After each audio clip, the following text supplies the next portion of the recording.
May tatlong bagyo pa umano tayong aasahan ngayong buwan ng Oktubre. Alamin natin iyan at ang pinakahuling pagtaya sa lagay ng panahon mula kay Amor La Rosa na nasa Pag-asa DOST sa ulat panahon. Salamat, Princess! Magandang hapon, Pilipinas! Live mula dito sa Pag-asa Weather and Flood Forecasting Center. Alamin na natin kung ano ang lagay ng panahon sa buong bansa. Wala pa pong bagyong umiiral sa Philippine Area of Responsibility ngayon. Pero namataan po ang isang low pressure area dito sa 620 kilometers west ng Luzon.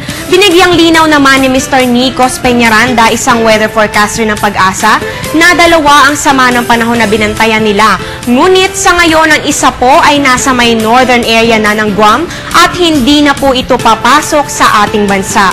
Ngunit nananatili pa rin sa pagbabanta itong isa pang low pressure area at ito nga po itong nakita natin dito sa west ng Luzon. Dagdag pa ni Mr. Nicos Peñaranda, ito ay inaasahang pumasok sa Philippine Area of Responsibility mamayang gabi at bukas posible po na ito'y maging isa na namang bagyo. Pero antabayanan pa natin ang mga susunod na update na ilalabas ng Pag-asa. At dahil nga may low pressure area, ang mga bahagi ng Luzon ay magiging maulap at makakaranas ng paminsan-minsang light to moderate na maaaring maging moderate to heavy rains din at posible pong may kasamang thunderstorms. Ang natitirang bahagi naman ng bansa ay magiging bahagyang maulap na may panandaliang pag-ulan o pagkidlat, pagkulog. Sa ngayon, binabantayan pa rin po ng Pag-asa ang mga kaulapan dito po sa may silangan naman ng Mindanao na makakaapekto sa mga kababayan natin dyan.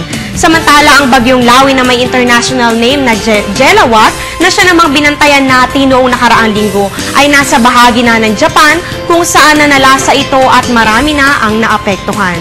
At yan muna ang latest mula dito sa Pag-asa. Manatiling nakatutok sa Panahon TV Express para sa ilan pang weather updates. Ako si Amor La Rosa. Magandang hapon. Balik sa'yo, Princess.